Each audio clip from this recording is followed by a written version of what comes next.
دکان ته ورځو او د ملګري سره یو څو خبرې کوو. تاسو راځئ زه دکان هر وخت بند کړم خو معلومات چې کوو چې دا ښار دکان ولې بند دی تاسو وګورئ.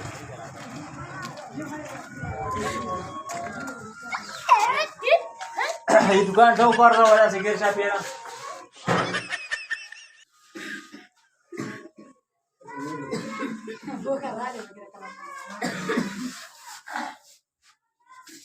زدي خوني سلام عليكم السلام عليكم وعليكم السلام. سامع شل خير دي تخيل بس दुकान ده صورة واحنا شاليه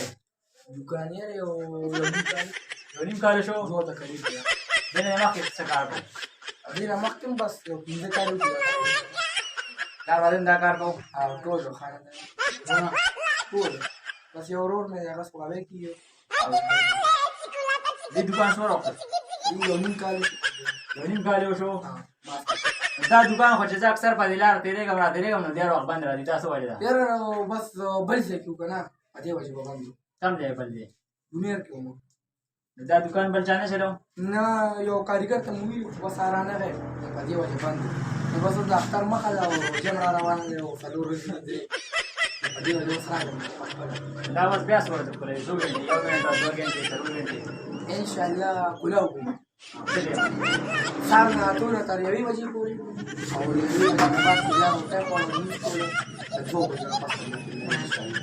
دته لکه زوم ډاړم په لار باندې کسان دي راځي نو یو نه تاسو کې د دکان ولې باندې سو ولې دا پوښي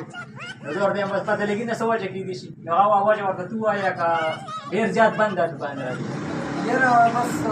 لکه درو کنه د شروع په دې وجه باندې اول کې آپ کو دکان په دې وجه هغه راغله چې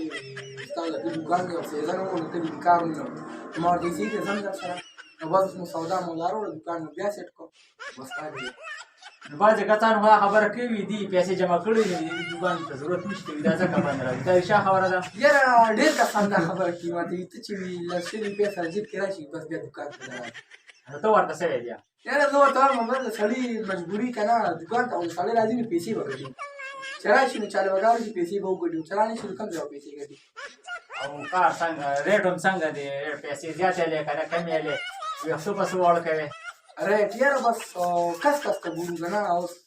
داسې یار دوست راشي که نه او خلک صحیح کورنۍ نه نو هغه سره بیا بل ډسکاونټ کوو داسې غریب راشي نو هغه خپل ډسکاونټ کوي کس چې زما غوندې کس راشي نو چې ستا غونته کس راشي نو بس تا سره به ځان نه ډسکاونټ کوي اپر پکې لګوي که څنګه ستا دپاره به پرون هر څه به ستا لپاره حجامت پسو کوي حجامت ګران دی که نه ویښته وړول یاره یو شان دی مونږ ته خو یو شان ښکاري جامت هم 150 روپۍ دی ویښته هم 150 روپۍ ایا ستا ویښته چې څنګه دي داسې غټ غټ ویښته چې وړی نه 20 روپۍ دی داسې غټ غټ ویښته هم 150 ایا زما دا خو کلي دی که نه په دې وجه کلي دی خاریه کې خو بیا د دې سیوا راکېږي خاریه کې خو د ویښتو هم 300-400 روپۍ دی دا خو کلي دی زموږ د غریبۍ کلي دی ټول خلک غریبانان دي په دې وجه چرته کې دراغلي چې خپه خاریه کې دکان واچوم چې ډېرې پیسې وګټم دا لالچ چاته کړی دی یاره خاریه کې دکان خو ښه دی زما د کلي د خلک وخت دی زما خپل کلي خوښ دی په دې وجه او کلي کې خوشحاله یم کلي کې خوشحاله کني ما د 3 کاله مې بار تېر کړو په 3 کالو کې ما لکه دومره خوشحالي نه دي کړې خوشحالي دکان دې مخکې کم دی د دې نه مخکې دکان د دې نه مخکې په پټالۍ راغی کې بیا په سوابۍ کې بیا په شاه منصور کې و بیا څه وخت له کراچۍ ته پکې لکه ډېرو ګرځېدو لکه داسې خوند یې در نه د کلي په شان خوند یې نه کوم کلي کلي که نه کلي نور دې ټایم کې لکه تا بلا خلک ویني هغوی ته څه ویل غواړې مسافره دوبۍ کې سعودي کې داسې نورو ملکونو کې